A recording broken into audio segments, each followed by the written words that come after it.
Cześć wszystkim, ja jestem Monika, a to kanał Fantastic Art.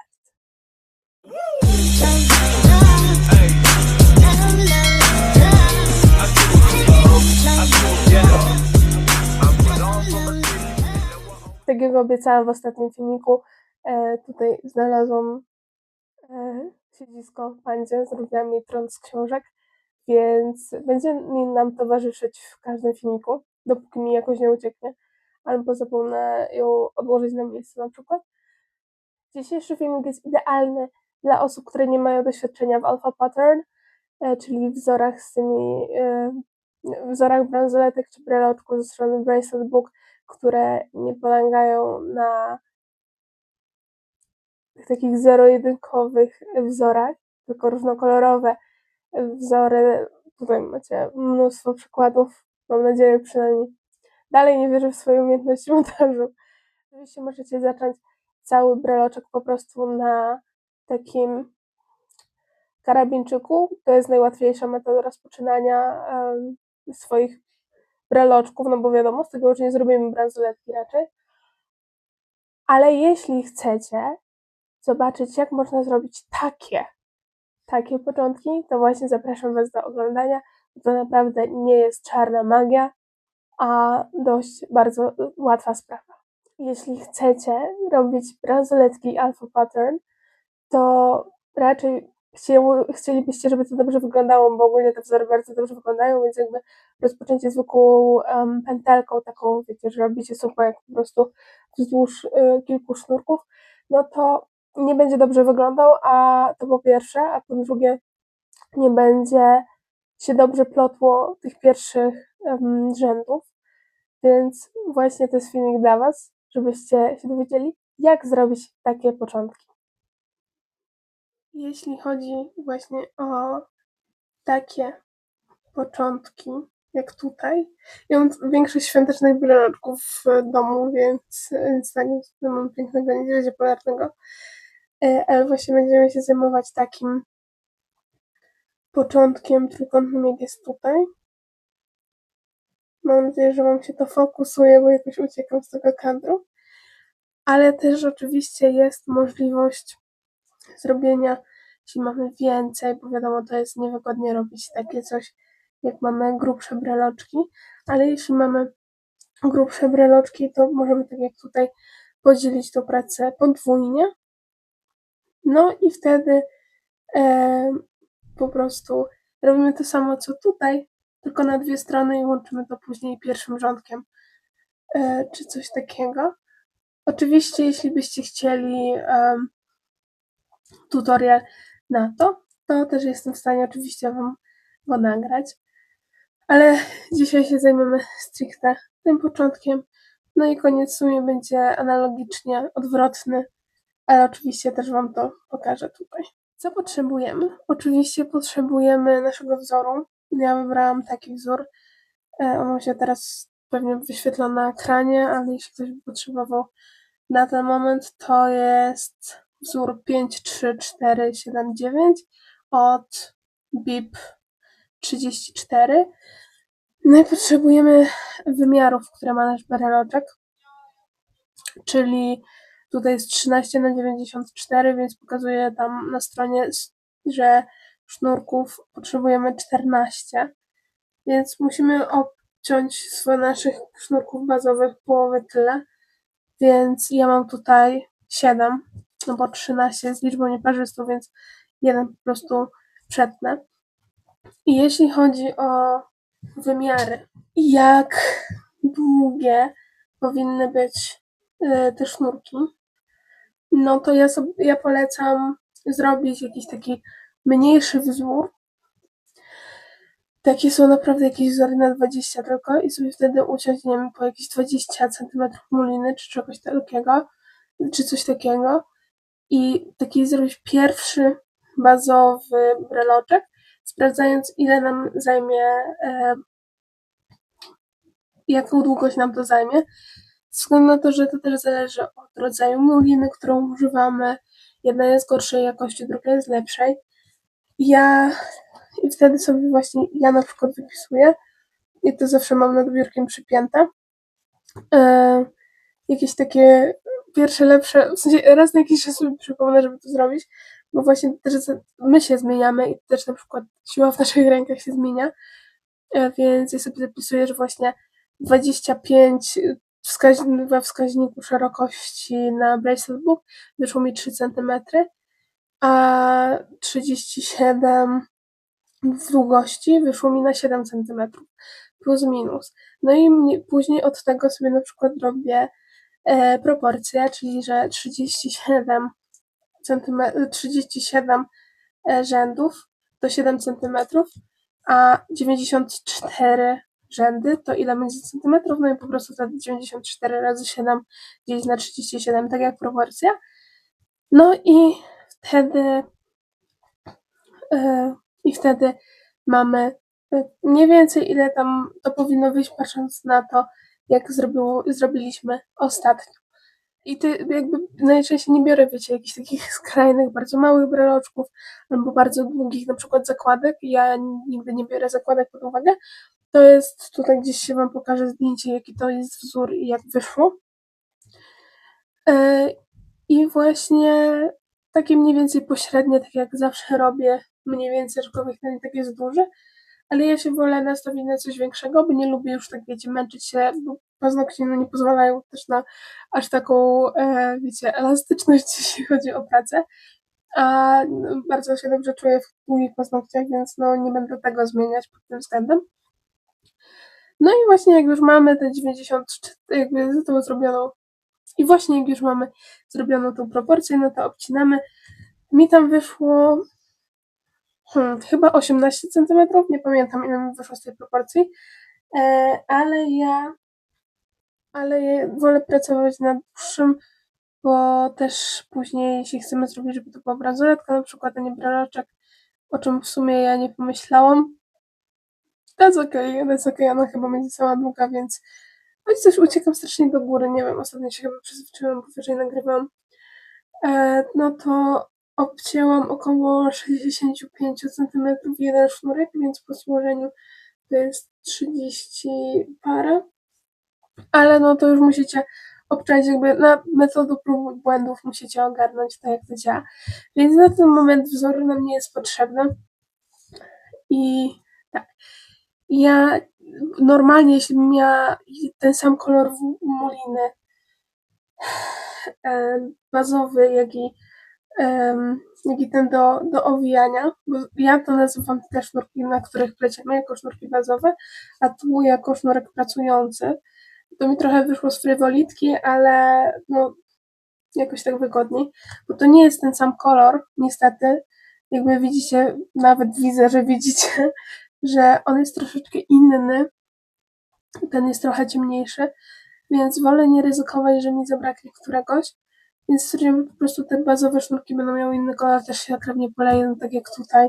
W ogóle tu widać bardzo dużą różnicę między tym bazowym a pracującym tłem, więc tutaj mi się wydaje, że i tak będzie mniejsza ta różnica, ale no nie chciałam gryźć po prostu paznokci, czy to wyjdzie, czy nie, więc wiecie, nikt na tym nie straci, bo to też wiecie, ważne, żeby to się nie kłóciło z waszą estetyką.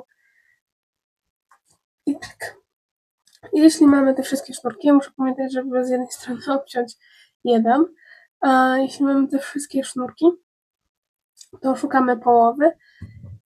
Mam połowę w tym miejscu, no i ja sobie wrzucam do góry jedną część i skleję to taśmą. Ja używam taśmy silver tape'a, duct tape'a, nie wiem, silver tape mi się kojarzy tylko z ekipą, ale chyba to się nazywa duct tape, ale nie jestem pewna.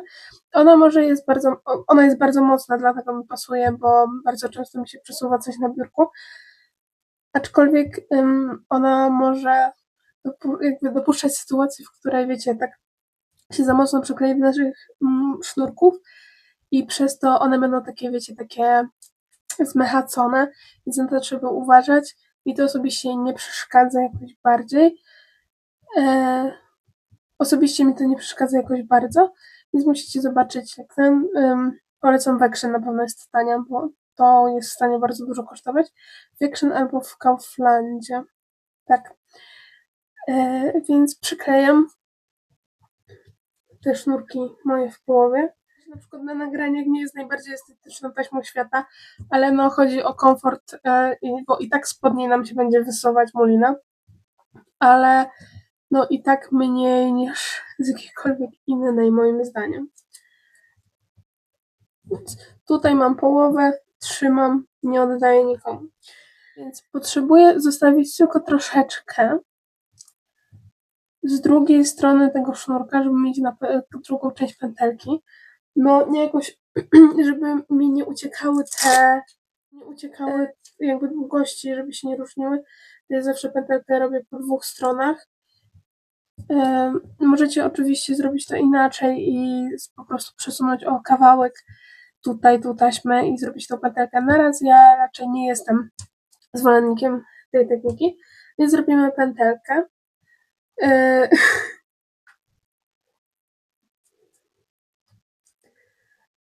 I jakby ktoś miał jakieś tipy, żeby się Apple Watch nie blokował tak szybko, to ja bym była wdzięczna. Ogólnie Alpha Pattern, jak wszystko z Moliną, polega na właśnie supełkach. Więc pierwsza część supełka to jest 4 w tą stronę, czyli widzicie, bo to jest 4, nie? 4. Więc brzuszek 4 jest po tej stronie. Podnosimy te wszystkie bazowe nasze sznurki. Mogłam w sumie zrobić je w całkiem innym kolorze, to by wam na pewno było wygodniej patrzeć na to. I przekładam pod spodem tych sznurków i przekładam przez brzuszek i ciągnę do samego końca i tutaj do góry. Hop. I mam pierwszą część supełka i drugą część supełka jest 4. Drugą częścią supełka jest 4 w drugą stronę. Więc zrobię to samo, czyli podnoszę bazowe sznurki, przekładam przez brzuszek 4 całą resztę i przeciągam. I tutaj mamy pierwszy nasz supełek. No i ja takie pętelki zazwyczaj robię z około 16 supełków, czyli 8 po jednej stronie i 8 po drugiej. Więc już mamy 1, więc trzeba zrobić jeszcze 7. Więc tak samo, 4 najpierw w tą stronę, 4 w tą stronę. Już mamy 2, więc jeszcze potrzebujemy 6.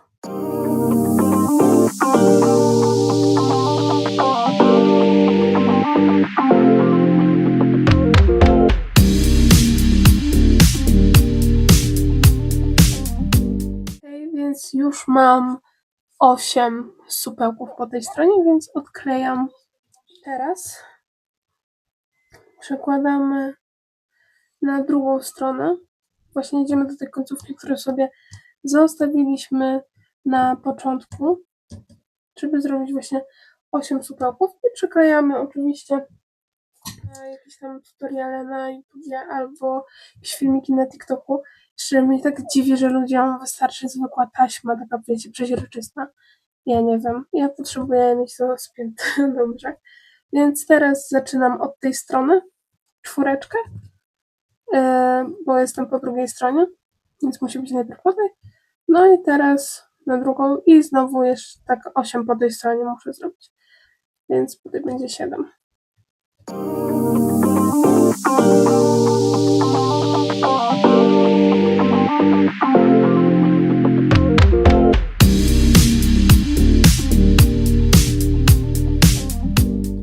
Okej, i jak już mam, no to po prostu sobie odklejam i tutaj właśnie mamy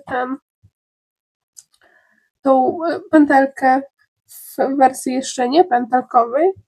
Tak to wygląda.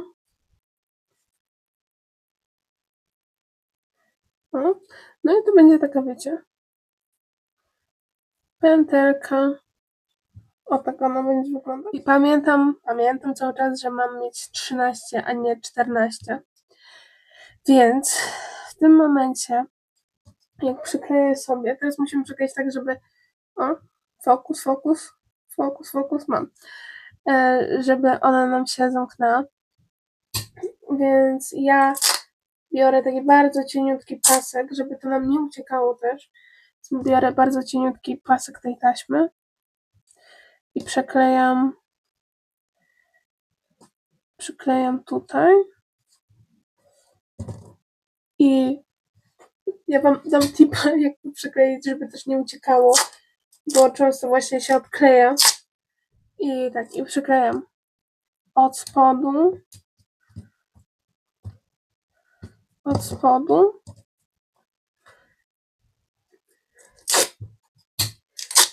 i od góry.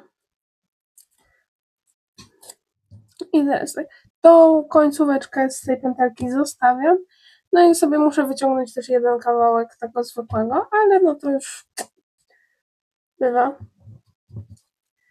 Więc zostawiam sobie tą końcóweczkę, która została mi po pętelce.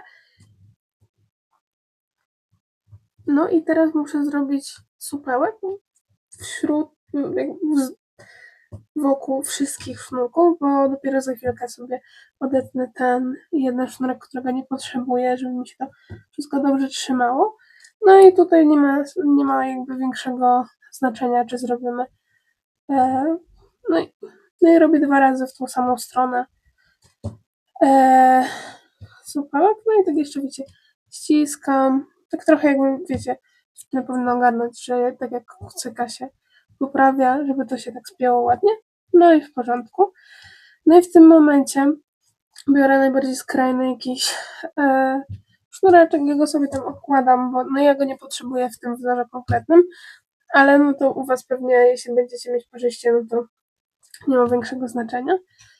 No i dzielę te sznurki, bo już mam pierwszy, już mam ten element tutaj na samej górze, jakby ten pierwszy, więc dzielę sobie sznurki teraz na 2, mniej więcej, żeby było równo, czyli no na pół. 3, 6, 7 i 3, 6, 7. I teraz tak, jak teraz zrobiłam 2 supełki, że 4 była tak, to teraz robię na jednej części, tej prawej, 2 supełki, że 4 jest tak, czyli brzuszek po prawej stronie. No i na tej drugiej robię raz w prawo, czyli tak jak przed chwilą, i raz w lewo, żeby był brzuszek. I teraz z tego ze środka wydzielam jeden sznurek, taki najbardziej środkowy. Na pewno jeden będzie jakiś taki najbardziej. I ten zostawiam na środku. No i biorę na zewnątrz znowu.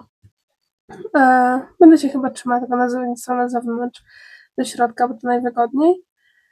I robię supełek i do środka robię supełek, omijając ten pojedynczy, który zostawiłam. No i teraz na tym, który zostawiłam, 2 razy robię 4 w tą stronę. No i z tej drugiej połówki też tak samo wydzielam najbardziej środkowy i robię w tą stronę. I tutaj znowu robię. I ja mam nadzieję, że wy macie to sfokusowane, bo na tym się nie skupiam. Robię na zewnątrz, do środka, oddzielam sobie jeden sznurek, na zewnątrz, do środka, no i kierujemy się w lewą stronę, czyli znowu na tym odłożonym.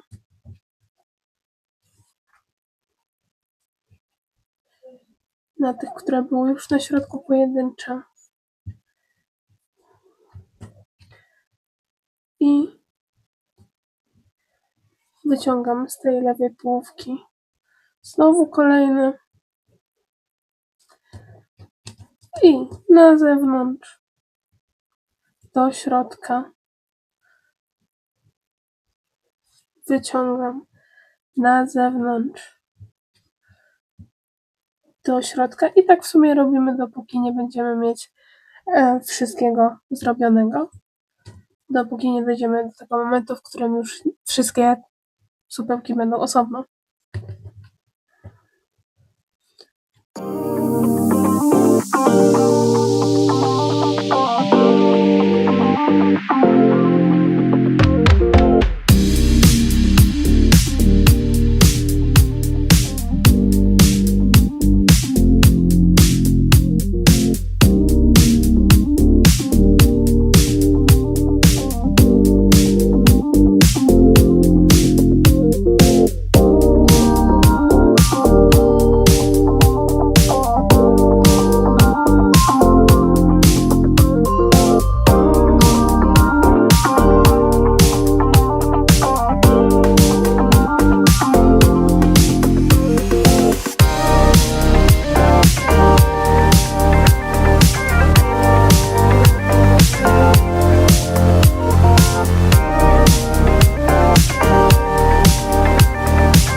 Więc tak to mniej więcej powinno wyglądać. Ja to już sobie zaczęłam kolejny rządek z racji tego, że miałam właśnie to nieparzyście. I tak, no i tutaj sobie możemy robić już cały nasz wzór.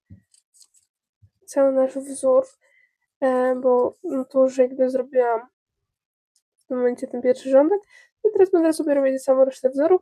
Ale jak chcecie zobaczyć całą resztę wzoru, to zapraszam Was na film za tydzień. A za chwilę się spotkamy, robiąc końcówkę bransoletki. Jeśli chcemy zrobić takie właśnie oto zakończenie, to musimy po prostu zacząć robić w sumie odwrotną rzecz do tego, co robiliśmy na początku. Ja tutaj już mam podpięte do narach ze względu na to, że miałam nieparzystą ilość, ale no jeśli wy macie na przykład parzystą, no to nie ma będzie problemu, a jak nie macie, to możecie to wpleść na początku albo środkowo zostawić. Ja się trochę zagabiłam na górze i zrobiłam tak, jak zrobiłam, aczkolwiek patrzę, tu chyba też było nieparzyście, bo mi się wydaje, że to jest bardziej przesunięte niż to. No i jakoś tego nie widać bardzo, więc tak, ja sobie tutaj dokończę na szybko.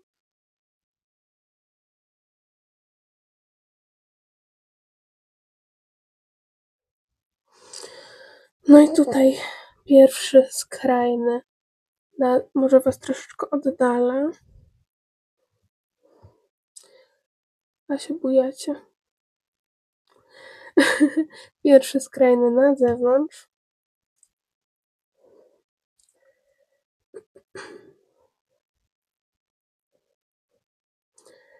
Do wewnątrz. I teraz dobieramy ten drugi z kolei. No i na tych dwóch robimy najpierw na zewnątrz. I trzeba mocno ściskać, żeby to się później nam ułożyło w trójkąt. I do wewnątrz.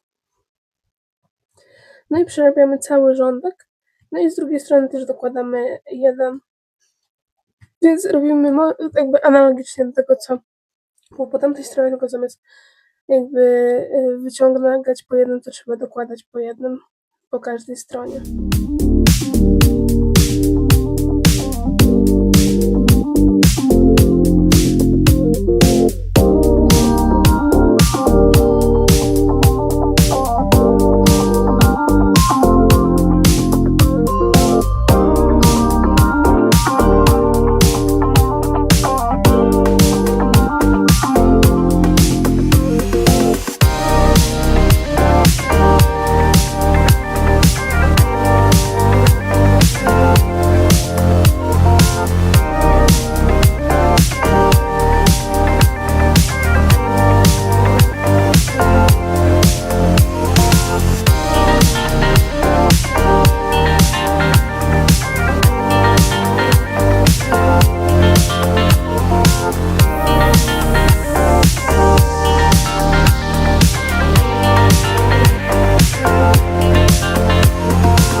Na samym końcu, jak już mamy zrobione wszystko, i zostają w sumie nam dwie części, to po prostu robię na całości 2 razy supałek w jedną stronę.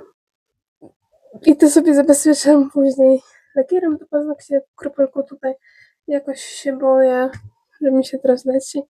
I tak, i możemy tutaj właśnie zostawić taki frędzelek tylko.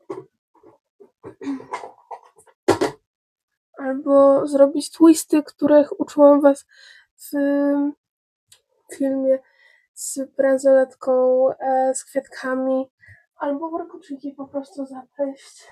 To już od Was zależy.